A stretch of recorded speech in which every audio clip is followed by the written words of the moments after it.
चलिए, good afternoon to all of you. आज का डिस्कशन हम शुरू करते हैं।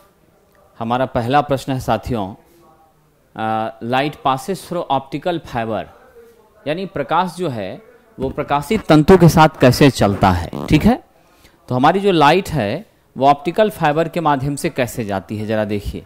सबसे पहले आप समझिए ऑप्टिकल फाइबर क्या होता है। ऑप्टिकल फाइबर जो है आपकी क्या है साथियों, इस तरह की एक ट्यूब जैसी स्ट्रक्चर होती है, जैसे कि आपकी केबल टाइप की ही यह स्ट्रक्चर होती है। अब इसमें क्या खासियत है, देखिए ये एक पाइप जैसा है। इसमें क्या खासियत है, आप जानते हैं प्रकाश हमेशा किस रेखा में जाती है, सीधी रेखा में जाती है।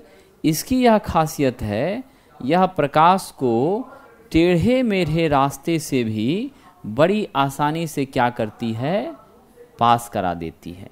यह क्या करती है, प्रकाश को टेढ़े मेढ़े रास्ते से भी बड़ी आसानी से पास कर देती है। ठीक है, और इसमें ये जो आपका हो रहा है, ये टेढ़े मेढ़े रास्ते से जो प्रकाश जा रही है, इसको कहते हैं टोटल इंटरनल रिफ्लेक्शन कहते हैं। क्या कहते हैं इसको, टोटल इंटरनल रिफ्लेक्शन कहते हैं, यानी पूर्ण आंतरिक परावर्तन। इसी को हिंदी में क्या कहा जाएगा, पूर्ण आंतरिक परावर्तन, पूर्ण आंतरिक परावर्तन। ठीक है साथियों, पूर्ण आंतरिक परावर्तन। ठीक है, इसको क्या कहते हैं, पूर्ण आंतरिक परावर्तन। अब जरा देखिए, ये जो पूर्ण आंतरिक परावर्तन होता है इसके बारे में हम समझते हैं। यानी आपके प्रकाशित तंतु में ये है आपका ऑप्टिकल फाइबर। ये क्या है, ऑप्टिकल फाइबर। ठीक, तो ऑप्टिकल फाइबर से हमारी प्रकाश पूर्ण आंतरिक परावर्तन के रूप में प्रवाहित होती है। इसके माध्यम से टेढ़े मेढ़े रास्ते से भी हमारी प्रकाश आसानी से जाती है। ठीक है, और आप ये याद रखिएगा, इस ऑप्टिकल फाइबर की खोज किसने की थी, इसकी खोज नरेंद्र कपानी ने की थी। इसका प्रयोग अब हम लोग डिस्ट्रीब्यूशन और ट्रांसमिशन में भी करना शुरू कर दिए। हमारी टेलीफोन की जो नेटवर्क है वो सब ऑप्टिकल फाइबर के माध्यम से ही काम करती है। साथियों एक बात तो और याद रखिएगा, ठीक है, अरे टेस्ट का क्वेश्चन तो 4 नंबर टेस्ट जो हुआ था उसी का ना आज डिस्कशन है। 5 नंबर के लिए आपको कल दिया जाएगा। ठीक है, आज 4 नंबर का ही डिस्कशन है, जो 4 नंबर आप लोगों को मिल गया होगा। ठीक है, 5 नंबर जो है वो कल आपको मिलेगा। समझ गए कि नहीं, एक दिन आपका जो है वो गैप हो गया, उसको कंपनसेट कर दिया गया। चलिए, तो ये याद रखिएगा कि पूरे देश भर में अभी दुनिया में सबसे ज्यादा ऑप्टिकल फाइबर का नेटवर्क जो है वो रिलायंस ने बिछाया है। ठीक है, रिलायंस का पूरी दुनिया में सबसे अधिक क्या है, ऑप्टिकल फाइबर का नेटवर्क बिछा हुआ है। ठीक है साथियों, आप ये समझिएगा, इसके माध्यम से प्रकाश की तीव्रता बहुत बेहतर होती है।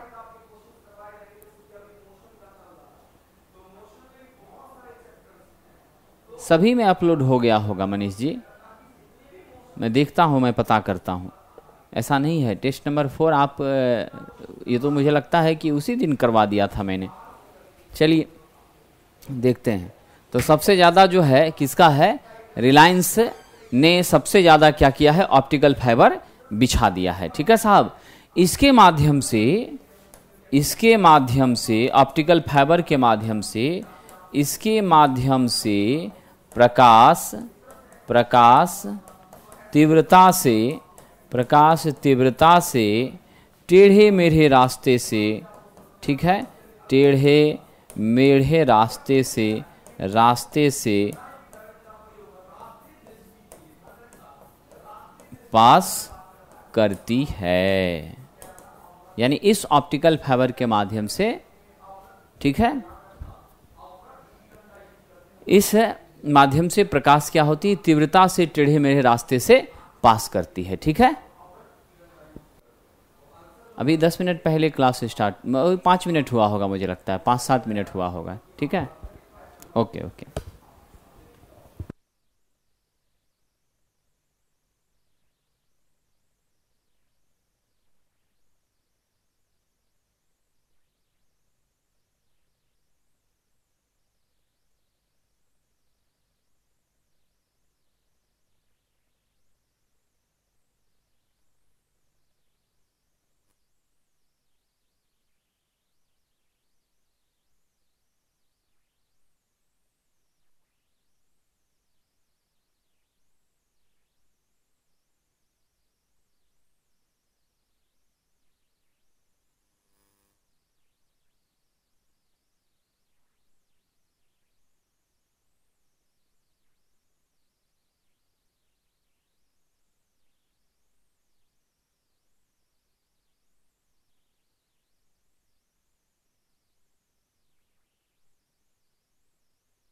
चलिए,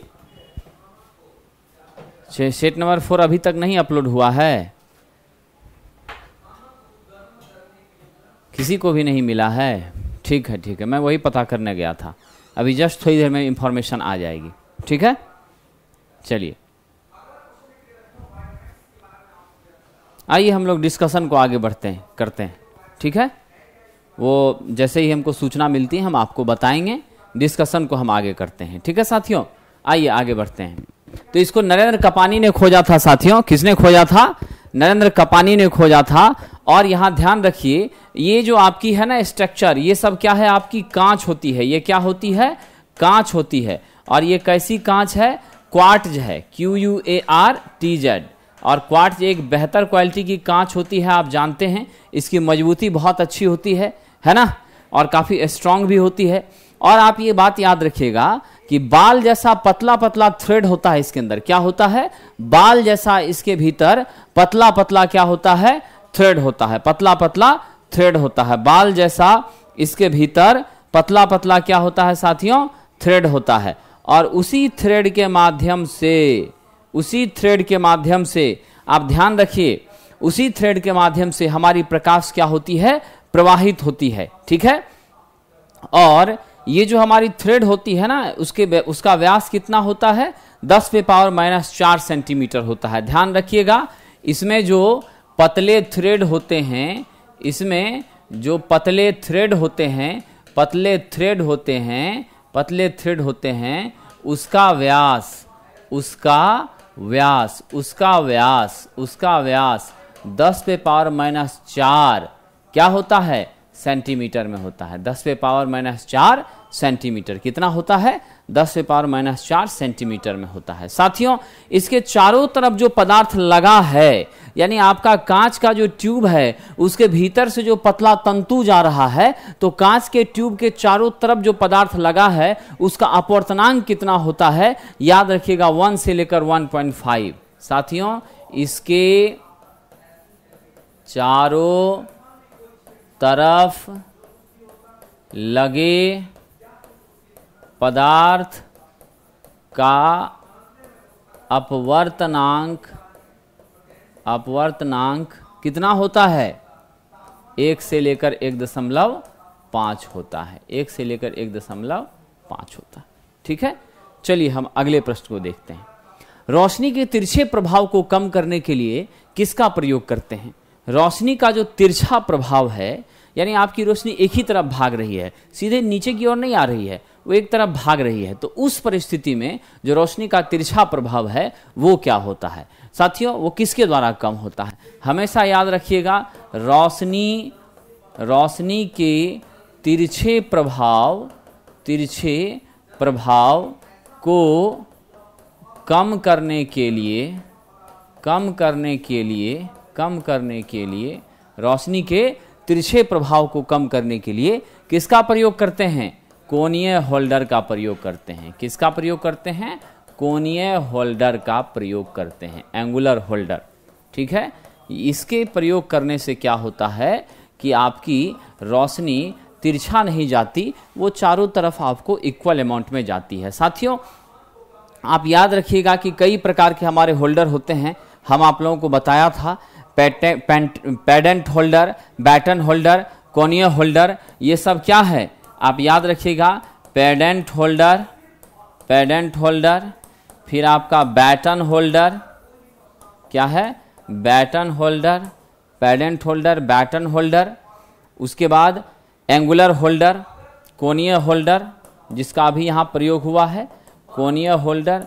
ये सब किसके प्रकार हैं? ये सब बायोनट कैप होल्डर के प्रकार हैं। किसके प्रकार हैं? बायोनट कैप होल्डर के प्रकार हैं। और बायोनट कैप होल्डर कितने तक के लिए प्रयोग में लिया जाता है मालूम है आप लोगों को? बायोनट कैप होल्डर हम कहां तक प्रयोग लेते हैं? ठीक है, 200। ठीक है, कहां तक प्रयोग लेते हैं? 200, यानी 200 वाट तक क्या करते हैं? हम इसका प्रयोग करते हैं। 200 वाट तक हम इसका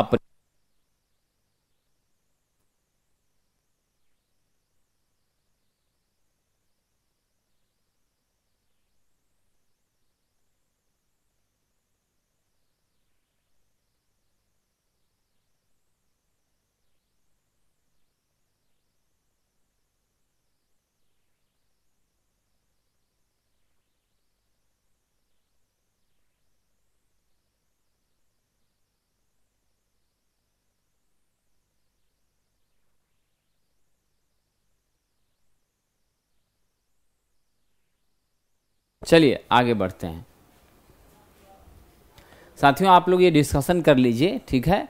आप लोगों को जो है 20 टेस्ट की जगह एक टेस्ट और प्लस कर दिया जाएगा, क्योंकि उसको वेरीफाई करने के बाद क्या हुआ, जिन छात्रों ने टेस्ट नंबर 4 में जो गलत क्वेश्चन चला गया था ड्यू टू टेक्निकल मिस्टेक के कारण, इंस्टीट्यूट के हमारे जो टेक्निकल टीम है उसकी मिस्टेक के कारण जो चला गया था आपको सपोज टू बी दैट 4 की जगह पे 3 नंबर क्वेश्चन, और कुछ छात्रों ने उसको अटेम्प्ट ले लिया।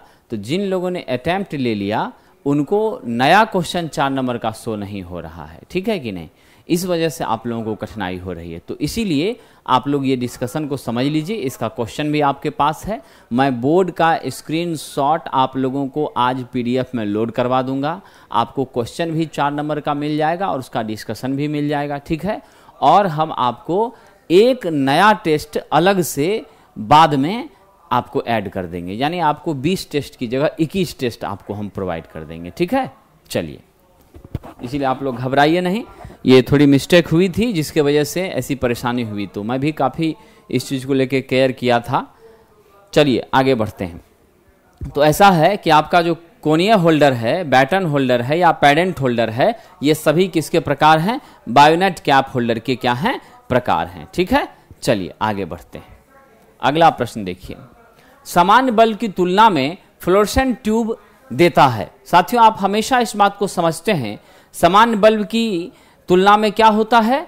आप जानते हैं जो आपका सामान्य बल्ब है यानी आपका फिलामेंट लैंप है, क्या है, आपका फिलामेंट लैंप है। इसकी दक्षता कितनी होती है, 18 से 20 ल्यूमेन प्रति वाट होती है, ठीक है। उसके बाद आपकी जो फ्लोरोसेंट लैंप है, इसकी दक्षता कितनी होती है, यह आपकी 40 से लेकर 60 ल्यूमेन प्रति वाट के बीच लगभग होती है। कितनी होती है, 40 से 60 ल्यूमेन या 40 से 50 ल्यूमेन के रेंज में होती है, 40 से 50 ल्यूमेन के रेंज में होती है। अब यहीं से तो आपको पता चल रहा है ना, आपका जनरल बल्ब की जो इफिशिएंसी है वो काफ़ी कम है, किससे, आपके फ्लोरोसेंट ट्यूब से। तो इसीलिए इसकी रोशनी क्या होगी, अधिक रोशनी क्या होगी साथियों, अधिक मिलेगी। इसीलिए आपका सही उत्तर क्या हुआ, बी नंबर, ठीक है। रोशनी क्या हुई आपकी, अधिक हुई, इसीलिए ऑप्शन क्या होगा, बी नंबर, ठीक। चलिए आगे बढ़ते हैं। जब प्रतिदीप्त दीप के साथ शक्ति गुणांक सुधारने के लिए कैपेसिटर प्रयोग किया जाता है तो पावर फैक्टर क्या होता है। साथियों, आप जानते हैं कि हमारी जो है प्रतिदीप्त लैंप यानी फ्लोरोसेंट लैंप, तो फ्लोरोसेंट लैंप में हम क्या करते हैं, पावर फैक्टर को सुधारने के लिए, क्योंकि यहां पे चोक लगा होता है, ठीक है। साथियों, ऐसा है कि फ्लोरोसेंट लैंप जो है हमारी, तो वह फ्लोरोसेंट लैंप क्या होती है, इसमें चोक का इस्तेमाल करते हैं। किसका इस्तेमाल करते हैं, चोक का इस्तेमाल करते हैं। और ये चोक आपकी क्या है, इंडक्टिव कॉइल है। कैसी कॉइल है, इंडक्टिव कॉइल है, ठीक है। क्या है चोक, इंडक्टिव कॉइल है। ये क्या करता है, पीएफ को कम करता है, लो करता है, ये पावर फैक्टर को घटा देता है, ठीक है। क्या करता है, पावर फैक्टर को घटा देता है, ठीक। और हम पावर फैक्टर को इंप्रूव करना चाहते हैं, हम हमेशा चाहते हैं पावर फैक्टर क्या रहे, हमारी अप्रोचेज टू यूनिटी रहे, 1 के आसपास रहे, है कि नहीं साथियों। तो पावर फैक्टर को इंप्रूव करने के लिए क्या है, टू इंप्रूव पावर फैक्टर, यानी पावर फैक्टर को बढ़ाने के लिए हम क्या करते हैं, कैपेसिटर का प्रयोग करते हैं। क्या करते हैं, कैपेसिटर का प्रयोग करते हैं। अब जब से क्या आई है, जब से हमारी इलेक्ट्रॉनिक चोक आई है, तब से हमें अलग से कैपेसिटर भी लगाना नहीं पड़ता, अलग से हमें स्टार्टर भी लगाना नहीं पड़ता है, ठीक है। चंदन जी, आपको जो है टेस्ट नंबर 4 थोड़ा मिस हुआ था, उसके कारण से उसको सुधारा गया, इस वजह से आज टेस्ट 5 आपको नहीं दिया गया। टेस्ट 5 आपको कल मिलेगा, ठीक है ना। टेस्ट 5 आपको कल मिलेगा और कल टेस्ट 5 की डिस्कशन आपकी होगी, ठीक है साथियों। चलिए आज टेस्ट 4 का ही डिस्कशन है, क्योंकि टेस्ट 4 आपको फ्राइडे को होना था, वो नहीं हो पाई। आइए आगे बढ़ते हैं। तो हम क्या करते हैं, कैपेसिटर का यूज करते हैं। तो कैपेसिटर का प्रयोग करने से आपके फ्लोरोसेंट लैंप में कितनी पावर फैक्टर बढ़ती है, 80% बढ़ती है। कितनी बढ़ती है, 80% बढ़ती है। तो सही उत्तर आपका क्या हो गया, 80%। ठीक है, नेक्स्ट आइए। छोटे छोटे बल्बों की लड़ी में 4 पैरेलल समानांतर पथ हैं। कैसे, कितने रास्ते हैं, 4 पैरेलल रास्ते हैं, समानांतर रास्ते हैं।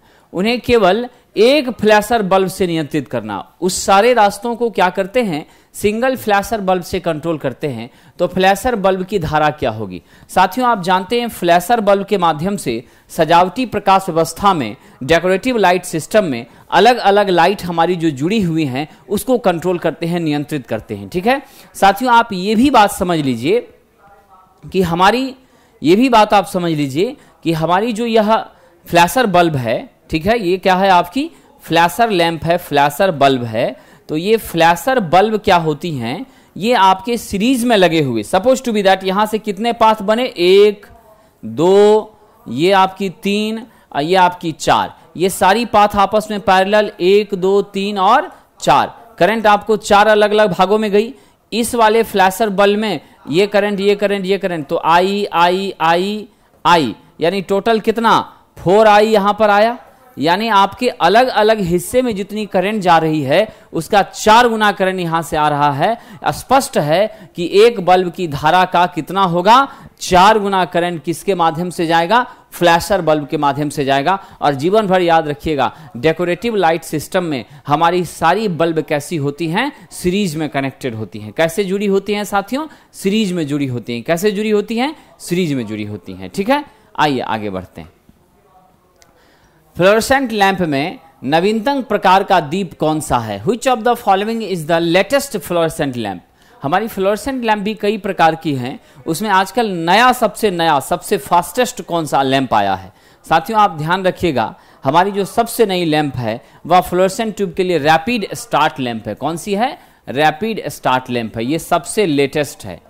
ये लिखा रहता है, जब आप ट्यूबलाइट को खरीदते हैं तो उसके आगे में ISI का मार्क और सारी चीज़ें लिखी रहती, कितने वाटेज का है, कितना इसका इफिशिएंसी है, ये सब वहाँ मेंशन रहता है। वहीं पर आपको लिखा रहता है आपका रैपिड स्टार्ट है या फिर आपका क्या है, इंस्टेंट स्टार्ट है। ये 2 तरह की हमारी मुख्यतः रहती हैं। ठीक है साथियों, आप ये ध्यान रखिएगा कि सबसे ज़्यादा हम इसी का प्रयोग करते हैं। सर्वाधिक उपयोग किसका हो रहा है, सर्वाधिक उपयोग रैपिड स्टार्ट का ही हो रहा है, इसी का होता है। ठीक है, सबसे ज्यादा उपयोग क्या होता है, इसी का होता है। और दूसरी बात आप यहां पे याद रखिएगा कि इसमें स्टार्टर का स्विच नहीं होता। सबसे अच्छी बात क्या है, स्टार्टर का स्विच इसमें नहीं होता है। ठीक है, यानी आपको अलग से स्टार्टर की भी जरूरत नहीं पड़ती है। स्टार्टर का स्विच इसमें नहीं होता है, स्टार्टर का स्विच इसमें नहीं होता है। और एक बात महत्वपूर्ण है जो कि आपको ध्यान में रखनी है कि जो हमारी इंस्टेंट स्टार्ट लैंप है, यदि उससे धारा नियंत्रण ठीक से नहीं हुआ तो लैंप का व्यवहार क्या होगा, ठीक नहीं होगा। इसमें क्या होती है, धारा नियंत्रण बेहतर होता है। इसमें धारा नियंत्रण क्या होता है, बेहतर होता है। धारा नियंत्रण बेहतर होता है। जबकि इंस्टेंट स्टार्ट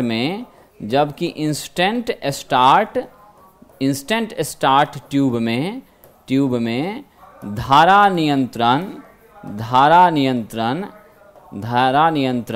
बहुत सही नहीं होता है।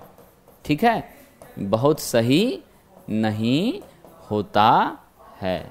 ठीक है साथियों, तो हमारा सही उत्तर है rapid start lamp. Okay, Akhilesh ji ने सही जवाब दिया है। आइए आगे बढ़ते हैं। High pressure mercury vapour lamp की भीतरी नली में कौन सी गैस भरी होती है साथियों। High pressure mercury vapour lamp के भीतरी नली में एकदम जीवन भर याद रख लीजिएगा, आर्गन गैस भरी रहती है। कौन सी गैस भरी रहती है, आर्गन गैस भरी रहती है। ठीक है, कौन सी गैस भरी रहती है, आर्गन गैस भरी रहती है। साथियों, आप जानते हैं इस लैंप को 250 वोल्ट से लेकर 250 वाटेज से लेकर 500 वाट तक के रेंज में बनाते हैं। इसकी वाटेज क्या होती है, 250 से लेकर 500 वाट के बीच होती है, ठीक है। और आप ये ध्यान रखिएगा, इस लैंप से कैसी किरण निकलती है, पराबैंगनी किरणें निकलती हैं। कैसी किरणें निकलती हैं, पराबैंगनी किरणें उत्सर्जित होती हैं। कैसी किरणें, पराबैंगनी किरणें उत्सर्जित होती हैं, उत्सर्जित होती है, पराबैंगनी किरणें उत्सर्जित होती है। अतः घरों के अंदर, ठीक है, घरों के अंदर इसका प्रयोग नहीं करते हैं, घरों के अंदर इसका प्रयोग नहीं करते हैं। साथियों याद रखिएगा, अपने घर में इसका प्रयोग नहीं किया जाता है, ठीक है। चलिए अगले प्रश्न की तरफ देखते हैं। अगला प्रश्न क्या है आपका, high pressure mercury vapour lamp कितने वाटेज के बनाए जाते हैं। देखिए अभी तुरंत आपको आंसर बताया मैंने, कितने वाटेज के बनाए जाते हैं बताइए तो। 200 से लेकर 250, 250 से लेकर 500 वाट के बनाए जाते हैं। क्या होते हैं, अभी मैंने बताया था high pressure mercury vapour lamp कितने वाट के बनाए जाते हैं, 200 टू 250 के रेंज में बनाए जाते हैं। हाउ मच साथियों, 200 टू 250 में बनाए जाते हैं, ठीक है। याद रखिएगा, अंतःद्वारीय प्रकाश व्यवस्था में आपको फिर से पूछा जाएगा, इस लैंप का प्रयोग किसमें नहीं करते हैं, अपने घर के अंदर नहीं करते हैं। यानी अंतःद्वारीय प्रकाश व्यवस्था में इसका प्रयोग नहीं होता है, क्योंकि इससे क्या निकलती है, पराबैंगनी किरणें, इसका प्रयोग नहीं होता है साथियों, ठीक है। अंतःद्वारीय प्रकाश अवस्था में इसका प्रयोग नहीं होता है, और हम इसका प्रयोग जब भी करते हैं घर के बाहर करते हैं, आउट ऑफ द रूम करते हैं, ठीक है।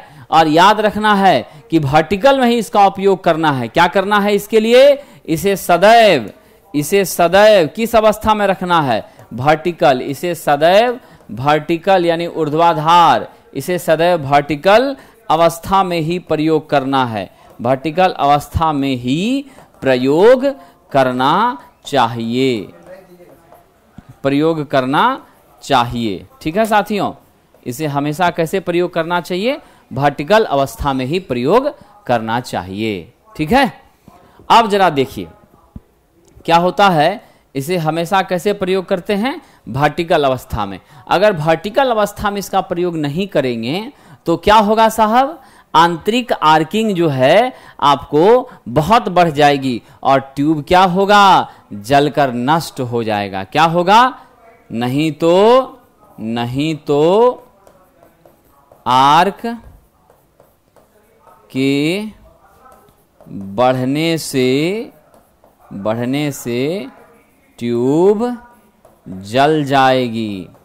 हमेशा याद रखिएगा, high pressure mercury vapour lamp को वर्टिकल में लगाते हैं और सोडियम वेपर लैंप को हॉरिजॉन्टल में लगाते हैं, ठीक है।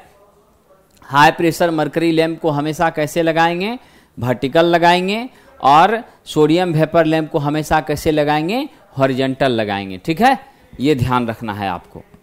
चलिए अगला प्रश्न है, हाई प्रेशर मरकरी लैंप में आयोनाइजेशन की प्रक्रिया किसके द्वारा प्रारंभ होती है, ठीक है।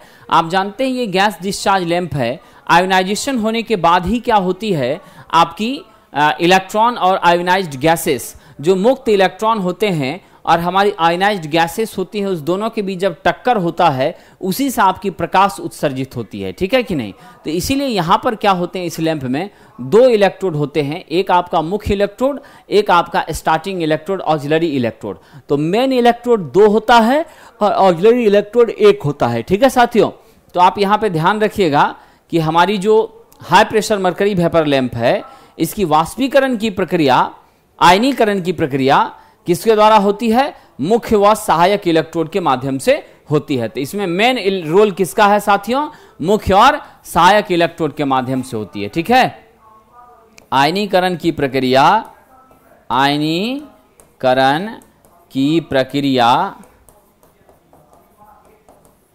मुख्य व सहायक इलेक्ट्रोड के माध्यम, मुख्य और सहायक इलेक्ट्रोड के माध्यम से होती है, ठीक है। और आप जानते हैं इसमें कठोर कांच का क्या होता है, बल्ब लगा होता है, जिसके अंदर क्या होता है, दूसरा बल्ब। यानी इसमें पहला वाला बल्ब जो है ये आपका क्या होता है, कठोर कांच का होता है, कठोर कांच का होता है। और इसके भीतर एक दूसरा बल्ब लगाते हैं। इस वाले हिस्से में आप खाली छोड़ते हैं, भीतर में आपकी ट्यूब होती है जिसमें आप क्या करते हैं, टंगस्टन का फिलामेंट लगाते हैं। ठीक है कि नहीं, ये आपको स्ट्रक्चर है। अब यहाँ पे ध्यान दीजिए, दोनों बल्ब के बीच क्या होता है, निर्वात। यानी कि ये आपका दूसरा ग्लास, ये पहला ग्लास है, ये दूसरा ग्लास है। इस पोजीशन पर क्या है, वैक्यूम। क्या है साथियों, वैक्यूम है, निर्वात है। और इधर इस वाले में आप आर्गन गैस क्या करते हैं, भरते हैं। ठीक है, ये आपकी स्ट्रक्चर होती है, ये ध्यान रखिएगा। उसके बाद भीतरी बल्ब में क्या लगाया जाता है, कैडमियम बोरेट और कैडमियम सिलिकेट का लेप लगाते हैं। क्या करते हैं, भीतर वाले बल्ब में, इस वाले पोजीशन में हम क्या करते हैं, यानी इसके भीतरी वाले हिस्से में, इसके इस हिस्से में यहाँ पर आपको कैडमियम बोरेट और कैडमियम सिलिकेट का लेप लगाते हैं। क्या करते हैं साथियों, कैडमियम बोरेट व कैडमियम सिलिकेट का लेप भीतरी कांच के सतह पर लगाते हैं। ठीक है, कैडमियम बोरेट और कैडमियम सिलिकेट का लेप कहाँ लगाते हैं, भीतर वाले कांच के अंदरूनी सतह पर लगाते हैं। ठीक है, चलिए आगे बढ़ते हैं। अगला प्रश्न देखिए, आपका अगला प्रश्न है, नियॉन साइन नली के संचालन के लिए आवश्यक वोल्टता किस पर निर्भर करती है। ठीक है साथियों, आप हमेशा याद रखेंगे, नियॉन साइन लैंप के संचालन हेतु जो हमारी आवश्यक वोल्टेज है, नेसेसरी वोल्टेज है, वह किस पर निर्भर करती है। नियॉन साइन लैंप जो होती है, आपको मालूम है उसकी संचालन वोल्टता कितनी होती है। नियॉन साइन लैंप की संचालन वोल्टता यह होती है 1 किलो वोल्ट से लेकर 5 किलो वोल्ट। काफ़ी उच्च वोल्टेज इसको चाहिए, है ना, काफ़ी हाई वोल्टेज चाहिए। अब यहाँ पे ध्यान रखिए, ये कैसा लैंप है साथियों, ये कोल्ड कैथोड लैंप है। कैसा लैंप है, कोल्ड कैथोड लैंप है। कैसा लैंप है, कोल्ड कैथोड लैंप है। यानी यहाँ पर हीट वगैरह का उत्सर्जन बिल्कुल भी नहीं होता है। ठीक, और क्या खासियत है, कोई भी हीटिंग एलिमेंट, है ना, कोई हीटिंग एलिमेंट यहाँ प्रयोग में नहीं लिया जाता। नो हीटिंग एलिमेंट, यानी तापन अवयव यहाँ नहीं होता है, यानी फिलामेंट का प्रयोग यहाँ नहीं होगा। ठीक है साथियों, इसीलिए इसको क्या कहते हैं, कोल्ड कैथोड लैंप कहते हैं। क्या कहते हैं इसको, कोल्ड कैथोड लैंप कहते हैं। ठीक, और आप सभी को मालूम है इसकी लेंथ कितनी होती है, इसकी लेंथ 1 से लेकर 5 मीटर के बीच होती है। कितनी होती है साथियों, 1 से लेकर 5 मीटर। तो ये महत्वपूर्ण बात है, याद रखेंगे। यानी इस वाले लैंप में हमारी जो वोल्टेज का मैग्नीट्यूड है वह नली की लंबाई पर निर्भर करती है। यानी आपका वोल्टेज सीधा प्रोपोर्शनल होता है लेंथ ऑफ ट्यूब के। अगर ट्यूब बड़ा है तो वोल्टेज बड़ा होगा, ट्यूब छोटा है तो वोल्टेज क्या होगा, छोटा होगा। वोल्टेज बढ़ेगी, ट्यूब बढ़ेगा। ठीक है, क्लियर। हाँ अमरजीत बाबू, इसका हम PDF जो है जरूर आपको डाल देंगे ताकि आपको कठिनाई नहीं हो। ठीक, आगे बढ़ते हैं। नियॉन साइन नली परिपथ में फायरमैन स्विच का क्यों प्रयोग करते हैं। अभी आपने देखा कि हमारी वोल्टेज का लेवल कितना है, 1 से लेकर 5 किलो वोल्ट के लैंप में है। 5 किलो वोल्ट है, कितना है आप यहां से देख रहे हैं। इसमें वोल्टेज जो होती है, संचालन वोल्टेज, ऑपरेटिंग वोल्टेज 1 kV से लेके 5 kV तक होती है। अब इतनी हाई वोल्टेज पर यह ऑपरेट होती है। ठीक है, ये सब क्वेश्चन जो है ना BSPSCL और ALP और सभी परीक्षाओं में पूछे गए हैं क्वेश्चन है। ठीक है सिंह साहब, इसीलिए आपको परेशान नहीं होना है। इस टॉपिक से जितने क्वेश्चन अलग अलग परीक्षाओं में आए हैं वो सारे क्वेश्चन यहाँ पर आपको मिलेंगे। ठीक है, बिहार इलेक्ट्रिसिटी बोर्ड में जो पूछा है, या फिर आपको एलपी में पूछा है, इसरो में पूछा है, यूपी पीसीएल में पूछा है, जितना भी आपको अलग अलग जगहों पर पूछा है वो सारे क्वेश्चन ही आपको यहाँ पर मिल रहे हैं। इसीलिए आप घबराइए नहीं, अलग अलग टॉपिक से क्वेश्चन नहीं है, ये टॉपिक वाइज टेस्ट है। इसीलिए इल्यूमिनेशन से जितने क्वेश्चन हमारे संभावित हैं या आपको अच्छे क्वेश्चन हैं, पहले हम उन क्वेश्चनों का डिस्कशन करेंगे, तब जाके हम दूसरे चैप्टर में चलेंगे। ठीक है, तो जब आपका ये टॉपिक कमांड हो जाएगा, इसके प्रश्न आपको जनरली बनने लग जाएंगे, तब हम आगे बढ़ेंगे। इसीलिए इसमें जितने क्वेश्चन हैं वो सब आपको या तो बिहार में पूछे गए हैं, या फिर आपको यूपी पीसीएल में पूछे गए, एएलपी में पूछे गए, सभी जगहों पर पूछे गए प्रश्न हैं। चलिए आगे बढ़ते हैं। हमारा अगला प्रश्न है नियॉन साइन नली। इसमें जो आपकी मेन स्विच होती है, आप जानते हैं कि एक आपकी मेन स्विच होती है निश्चित रूप से, और ये 1 किलो वोल्ट से लेके 5 किलो वोल्ट तक का वोल्टेज होता है, जिस पर इसको हम क्या करते हैं, ऑपरेट करते हैं। ठीक, इसमें उच्च रेसिस्टेंस वाला क्या लगाया जाता है, स्टेप अप ट्रांसफार्मर लगाया। इतना वोल्टेज तो आप तो सप्लाई देते हैं 230 वोल्ट ना, आपने सप्लाई 230 दिया, यहां 5000 आ गया, कहां से आएगा। ठीक है, अब ध्यान दीजिए, इसमें उच्च प्रतिरोधकता का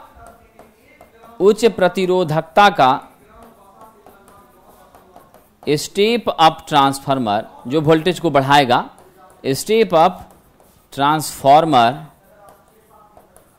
का प्रयोग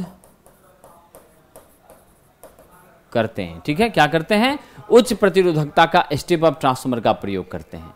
ठीक, अब आगे चलिए, उसके बाद क्या होता है, इसमें एक विशेष प्रकार की स्विच होती है। ठीक है, क्या होती है, इसमें एक विशेष प्रकार की स्विच होती है, एक विशेष प्रकार की स्विच होती है जो जब आपका हाई वोल्टेज पर पहुंच गया, ठीक है, जो आवश्यकता पड़ने पर उच्च वोल्टेज शक्ति परिपथ को संपर्क विहीन कर देती है। क्या करती है, जब बहुत एक्स्ट्रा वोल्टेज हो गया और उससे आपको हैम्पर होगा, नुकसान होगा, सर्किट में डैमेज होगा, तो उसको डिस्कनेक्ट कर देता है। ठीक है, जो उच्च वोल्टता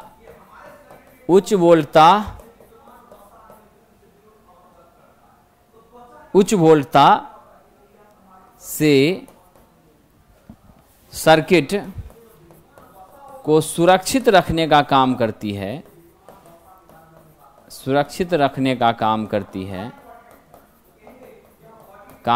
है,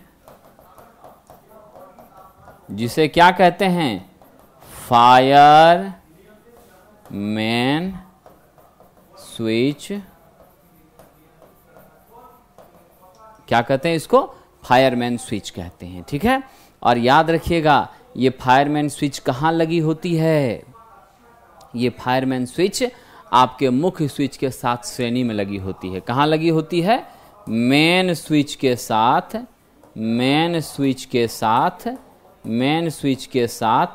श्रेणी में लगी होती है। ठीक है, तो आप समझ गए, हाई वोल्टेज के कारण आपकी सर्किट में अगर कोई फॉल्ट आएगा तो उसको किससे दूर किया जाएगा, फायरमैन स्विच के माध्यम से। और वो फायरमैन स्विच किससे जुड़ी होती है, आपके मेन स्विच के साथ सीरीज में जुड़ी होती है साथियों। ठीक है, क्योंकि आप जान ही रहे हैं 1 से 5 किलो वोल्ट तक का वोल्टेज देते हैं, और उतने वोल्टेज पे आपकी शक्ति भी अधिक होगी, जिसके कारण आपको क्या होगी साथियों, कि वोल्टेज के एक्सेस होने के कारण आपको वहां फॉल्ट अकर होने की संभावना ज्यादा बनेगी, और एक्सेस यदि हो गया तो उस केस में आपका शॉर्ट करने का भी चांस बनता है। इस वजह से हम क्या करते हैं साथियों, ये ध्यान रखते हैं। ठीक, चलिए आगे बढ़ते हैं, अगले प्रश्न की तरफ देखते हैं। मैं बोर्ड पर से हट जा रहा हूं ताकि आपको आसानी से दिखाई पड़े, और ऐसे मैं आज आपको इसका पीडीएफ जो है, बोर्ड का ही पीडीएफ आपको मैं भिजवाऊंगा। ठीक है, चलिए अगला प्रश्न है, नियॉन साइन नली द्वारा उत्पन्न प्रकाश का रंग किस पर निर्भर करता है।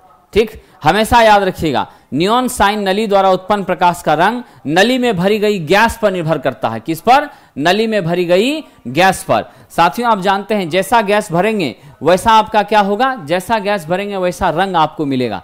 अगर हम कौन सा गैस भरते हैं, अगर हमने इसके अंदर नियॉन गैस भरा सिर्फ, तो नियॉन गैस यदि ट्यूब के अंदर होगी तो आपका रंग कैसा होगा, लाल होगा। ठीक है, उसके बाद साथियों यदि आप क्या करते हैं, नियॉन प्लस आर्गन करते हैं, याद रखेंगे नियॉन, बहुत प्रश्न आता है इससे, नियॉन प्लस आर्गन करते हैं तो कैसा रंग होगा? नारंगी कलर होगा, नारंगी रंग का होगा, ऑरेंज कलर का हो जाएगा। ठीक है, नारंगी अब प्लस थोड़ी सी लालिमा भी रहेगी, नारंगी लाल आपका हो जाएगा कलर।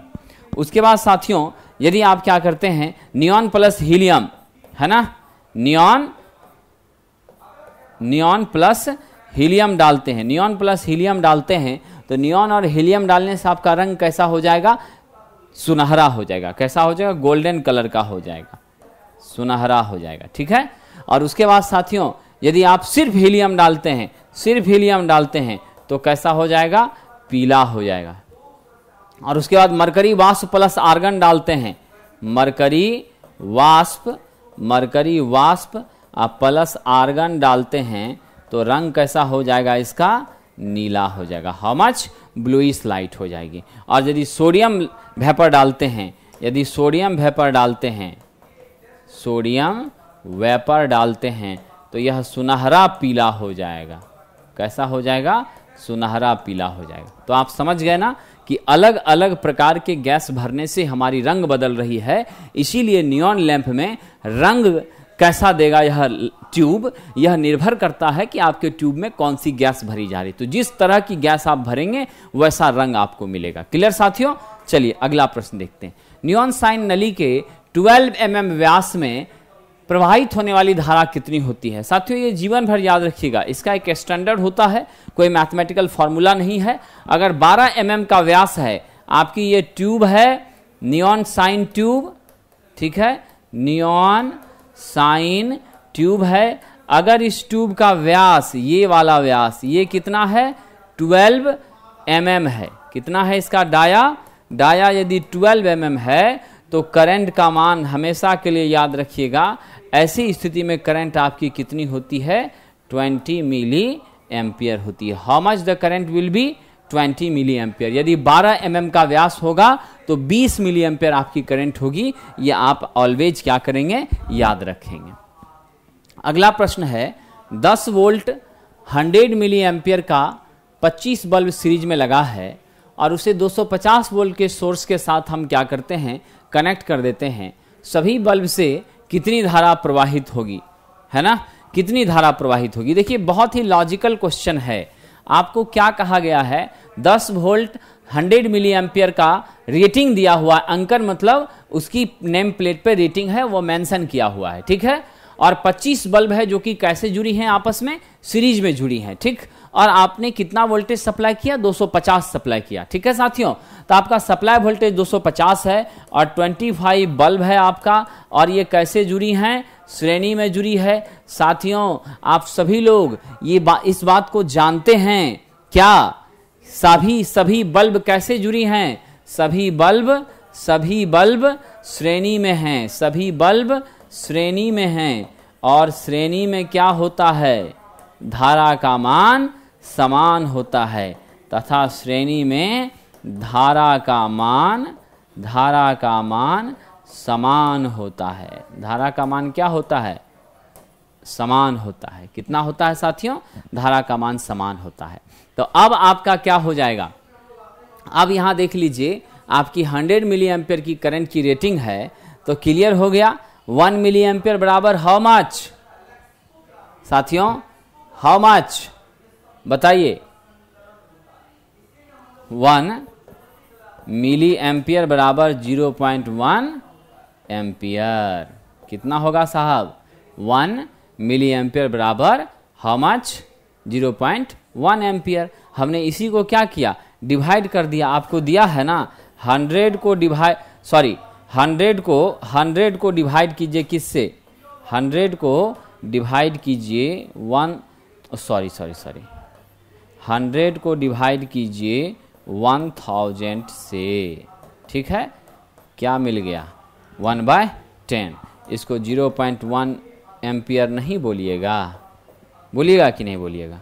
यहाँ पर 100 है, जस्ट अ सेकेंड देखिए, 100 मिली एम्पियर बराबर 0.1 सेकेंड, 0.1 एम्पियर। 100, ध्यान देना साहब, 100 मिली एम्पियर बराबर 0.1 एम्पियर। क्यों? क्योंकि सारी बल्ब आपकी श्रेणी में जुड़ी है, और श्रेणी में हमारे बल्ब क्या होते हैं, आपको जब जुड़े होते हैं तो धारा का मान समान होता है। यहाँ लिखा है 100 मिली एम्पियर, तो हमारी धारा भी कितनी जाएगी, 100 मिली एम्पियर जाएगा। ऑप्शन में ऐसा आपको कहीं नहीं है 100 मिली एम्पियर। यदि 100 मिली एम्पियर ऑप्शन होता तो वही का वही होता। आपका ऑप्शन है 0.1 एम्पियर, तो वो कैसे निकलेगा, 100 मिली एम्पियर को हम बदलेंगे एम्पियर में, तो 100 में 1000 से डिवाइड करेंगे, 1000 से डिवाइड करने के बाद आपको वैल्यू आएगा 0.1, तो इसलिए सही उत्तर क्या होगा, 0.1 एम्पियर, यानी ऑप्शन नंबर सी। ठीक है, चलिए अगला प्रश्न देखिए क्या है। अगला प्रश्न कह रहा है 100 वाट का 250 वोल्ट के रेटिंग का 2 बल्ब है और 250 वोल्ट के स्रोत से श्रेणी क्रम में जुड़ा है, तो बताइए क्या होगा। साथियों, जब श्रेणी में जुड़ा है तो यहां भी क्या होगी, आपकी करंट निश्चित रूप से सेम होगी, है ना। तो आइए जरा यहां पर हम देखते हैं। आपको मैं बता दूं कि प्रतिरोध का मान हम निकालें तो क्या होगा, प्रतिरोध equal to R equal to V square by P. कहां से आया, क्योंकि आप जानते हैं साहब P बराबर वी स्क्वायर बटा R, है ना।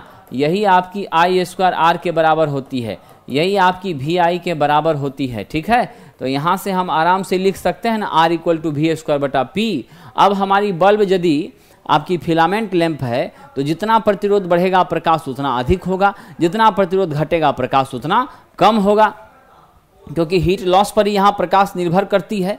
तो इस केस में आप R का मान निकालिए। आपका वोल्ट कितना है, 250 into 250 by how much power, that becomes 100। Simplify करिएगा, 625 ओम आपका रेसिस्टेंस आ गया। और दोनों आपका सीरीज में ही जुड़ा हुआ है। दोनों बल्ब आपका कैसे है, दोनों बल्ब आपका सीरीज में जुड़ा है, बल्ब 1 और बल्ब 2। इसका भी 625 ओम और इसका भी कितना, 625 ओम। तो दोनों से जो है आपकी रेसिस्टेंस का मान तो बहुत क्या है, आपकी 625 ओम है। तो दोनों आपकी क्या करेगी, मंद प्रकाश ही देगी। दोनों के माध्यम से आपको क्या होगा, समान प्रतिरोध है और धारा का मान भी समान है। तो आपका I स्क्वायर R लॉस यहाँ भी I स्क्वायर R लॉस, दोनों का मान क्या होगा, दोनों आपका समान होगा। इसलिए दोनों के माध्यम से कोई ज़्यादा कोई कम नहीं देगा, दोनों आपका समान मात्रा में, ठीक है। और दोनों आपका कैसा प्रकाश देगा, मंद प्रकाश देगा, यानी कि आपकी कैसी देगी साहब, बिल्कुल डीम लाइट प्रदान करेगी। ठीक है, चलिए तो आपका जो है 15 नंबर का सही उत्तर क्या है साहब, बी है। 16 नंबर पर आते हैं। 250 वोल्टेज का बल्ब है और गर्म प्रतिरोध 625 ओम है, उसकी धारा अंकन कितने एम्पियर और वाटेज अंकन कितने का होगा। यानी आपको देखिए इस प्रश्न में सबसे पहले देखिए वोल्टेज का मान 250 वोल्ट दिया है, आपको रेसिस्टेंस का मान 625 ओम दिया है, आपको आई पूछ रहा है और आपको वाट पूछ रहा है, यानी पावर पूछ रहा है, जो कि वाट में मेंशन करेंगे। तो पावर इक्वल टू आपको क्या है साथियों, पावर इक्वल टू आपको वाट है। ठीक, आप सभी को मालूम है ना रिलेशन क्या होता है। आई इक्वल टू तो आप जानते हैं V बाय R होता है, तो V आपका है 250, अब बाय मैं 625 कर दिया। इसको कैलकुलेट करिए, क्या वैल्यू आएगी, आफ्टर कैलकुलेटिंग 0.4 एम्पियर आपकी क्या आ जाएगी, करंट आ जाएगी। कितनी करंट आ गई, 0.4 एम्पियर। अब आप जानते हैं पावर का मान क्या होता है, या तो V स्क्वायर बाय R करिए, या नहीं तो आप क्या करिए, I स्क्वायर R करिए, या नहीं तो V इंटू आई करिए। आपको तीनों वैल्यू यहाँ पर है, V भी मालूम है, R भी मालूम है, I भी मालूम है, सब मालूम है। तो जब हमको सारी वैल्यू मालूम है तो हम आराम से क्या करेंगे कि किसी को भी पुट करके कैलकुलेट कर लेंगे जो हमारे लिए सूटेबल होगा। तो चलिए हम I स्क्वायर R को ही पुट करते हैं। क्या करते हैं, हम I स्क्वायर R को ही पुट करते हैं, P equal to I square R करते हैं। I का मान आपका कितना है, 0.4 का स्क्वायर किया। R आपका रेसिस्टेंस कितना दिया हुआ है, जो कि हमने कैलकुलेट किया है। देखिए आफ्टर फ्रॉम द क्वेश्चन ये रेसिस्टेंस का मान आपकी 625 दी गई है। सिंप्लीफाई कीजिए, 0.4 का स्क्वायर इंटू 625। तो जब 0.4 का स्क्वायर और 625 को मल्टीप्लाई करेंगे आप, तो आपको मिलेगा 100 वाट। तो आपको आ गया साथियों जो जो चीज़ें चाहिए, एक चाहिए करंट तो वो आ गई 0.4 एम्पियर, एक चाहिए पावर तो वो कितनी आ गई, आई आ गई 0.4, पावर आ गया 100 वाट। देखो तो किस ऑप्शन में मिल रहा है, 0.4 और 100। ऑप्शन नंबर बी में मिल रहा है 0.4 और 100। अखिलेश जी ने बिल्कुल सही जवाब दिया है। करेक्ट आंसर आपका ऑप्शन नंबर बी है। ठीक है, तो ऐसे प्रश्नों को इसी तरह से हमें सॉल्व करना है, दी गए डाटा और उसके बाद फॉर्मूले का यूज करके कैलकुलेट करना है, और फिर जा करके जो सुटेबल फार्मूला है उसका इस्तेमाल करके वैल्यू पुट करके निकाल लेना है। आइए 17वां प्रश्न आपका कह रहा है, यदि चोक की कुंडली क्या हो जाती है, शॉर्ट हो जाती है, तो क्या होगा। साहब यदि आपकी चोक की कुंडली शॉर्ट हो जाती है तो आप जानते हैं ना, शॉर्ट होने के बाद शॉर्ट के केस में आप क्या जानते हैं साथियों, शॉर्ट सर्किट के बारे में आप क्या जानते हैं। जब हमारी किसी भी इलेक्ट्रिकल नेटवर्क के दो टर्मिनल को ऐसे सेक्शन से जोड़ दिया जाए जिसका प्रतिरोध 0 हो, तो यहाँ से जो करंट जाती है वो शॉर्ट कर जाएगी, यानी करंट हमेशा छोटे रास्ते से जाना चाहेगी, उसका मान अनंत हो जाएगा और वोल्टेज आपका क्या होगा, I मैक्सिमम इंटू R होगा। तो I तो मैक्सिमम होगी लेकिन प्रतिरोध 0, इसलिए वोल्टेज भी क्या हो जाता है, 0। जीवन भर याद रखिएगा, शॉर्ट के केस में रेसिस्टेंस 0 होती है और वोल्टेज का मान भी 0 होता है और करंट आपकी क्या हो जाती है, अनंत हो जाती, इनफाइनाइट हो जाती है। ठीक है, अब जब आपकी करंट इनफाइनाइट हो जाती है, इस स्थिति में क्या होगा, इस स्थिति में क्या होगा, धारा बहुत अधिक हो जाएगी, धारा बहुत अधिक हो जाएगी, बहुत अधिक हो जाएगी और उसका नियंत्रण नहीं हो पाएगा, और उसका नियंत्रण नहीं हो पाएगा। अब जब धारा का नियंत्रण नहीं हो पाएगा तो आपकी क्या होगी, फ्यूज जल जाएगी। क्या होगी, फ्यूज जल जाएगी। ऐसे में साहब आपकी निश्चित रूप से क्या होगी, फ्यूज जल जाएगी। इसीलिए कहा गया है कि आपका जो उत्तर है 17 नंबर में वो क्या हो जाएगा साथियों, पहला दीप को यदि दोबारा से आप चालू करते हैं तो उसका तंतु फूक जाएगा, यानी उसका क्या होगा, फिलामेंट जल जाएगा। ठीक है, 18वां प्रश्न है, गैस विसर्जन लैंप में समय अंतराल कहा गया है, किस लैंप को स्टार्ट होने में ज्यादा देरी लगती है, कौन लैंप ज्यादा लेट से चालू होता है, स्विच देने के तुरंत बाद चालू नहीं होता है। सबसे पहले आइए ट्यूब लैंप। साथियों ऑन होने में ट्यूब लैंप कितना, 5 से 15 सेकेंड लेता है। 5 से 15 स्विच ऑन किया, 5 से 15 सेकेंड में ये फुल लाइट देता है जितनी इसकी क्षमता है। ठीक, उसके बाद आइए दूसरे नंबर पर आपका जो है मरकरी वेपर लैंप है। ये मरकरी वेपर लैंप क्या होता है, ये मरकरी वेपर लैंप के बारे में आप याद रखिएगा कि मरकरी वेपर लैंप आपका 5 मिनट का समय लेता है। कितना समय लेता है, 5 मिनट का समय लेता है। ठीक है, सोडियम वेपर लैंप जो है ये आपका कितना समय लेता है, याद है आपको, ये आपको 10 से 15 मिनट लेता है। कितना लेता है, 10 से 15 मिनट फुल रोशनी देने में। पूरी तरह शुरुआत में ये लाल रंग की प्रकाश देती है, बाद में पीली देती है, तो आपको 10 से 15 मिनट का समय सोडियम वेपर लैंप ले लेती है।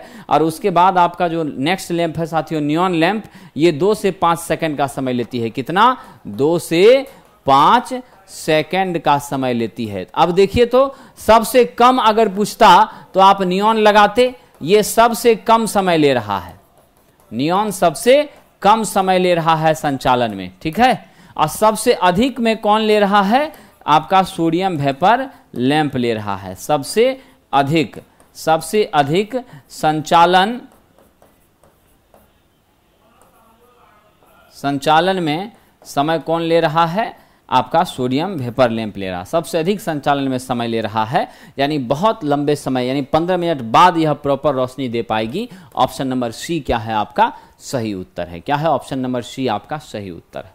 अगला प्रश्न देखिए, एडिशन स्क्रू प्रकार के लैंप होल्डर के बाहरी चूड़ीदार संपर्क को हमेशा किससे जोड़ना चाहिए। एडिशन स्क्रू लैंप जो होती है उसके सेक्शन में ऊपरी हिस्से में क्या होती है, चूड़ी बनी होती है, उस चूड़ीदार हिस्से को हम किससे जोड़ते हैं। साथियों याद रखिएगा, इसके बाहरी चूड़ीदार संपर्क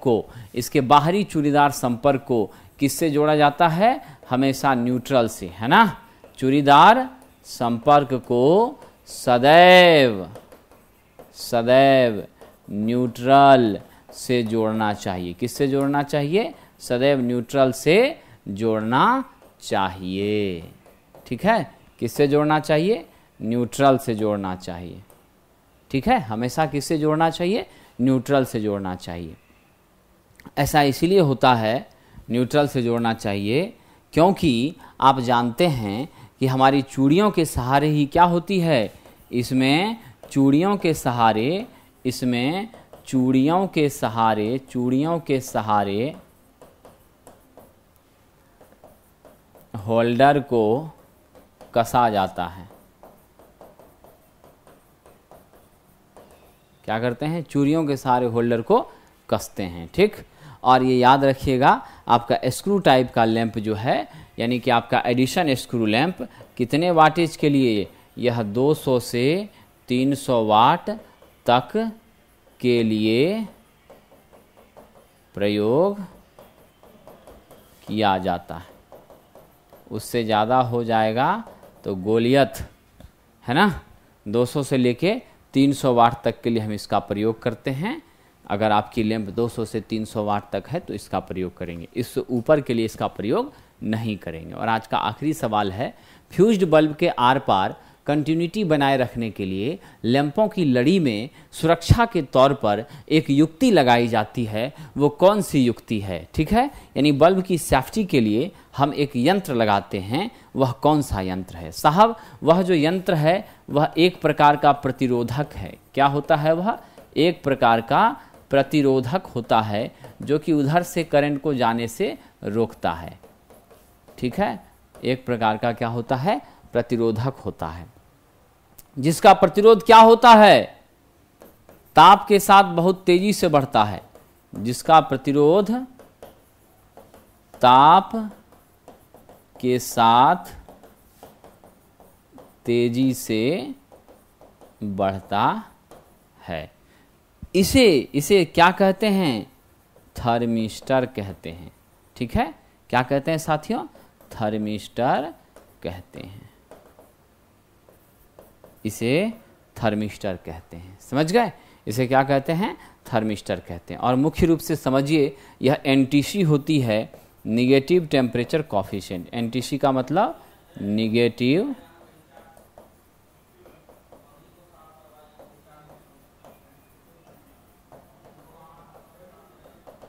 टेम्परेचर कॉफिशिएंट होती है, यानी आपका टेम्परेचर बढ़ने से इसका प्रतिरोध क्या होता है? घट जाता है। समझ गए? इसका संकेत क्या है? देखिए, इसे हम इस तरह के संकेत से सूचित करते हैं। ये आपके रेसिस्टर का हुआ ऐसा, ये किसका सिंबल है?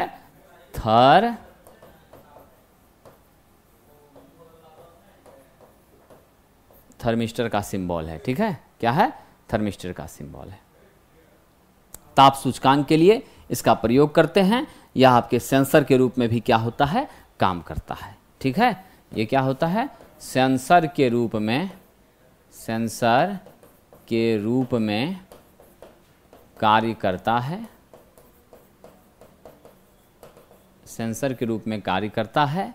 ठीक है, एवं ताप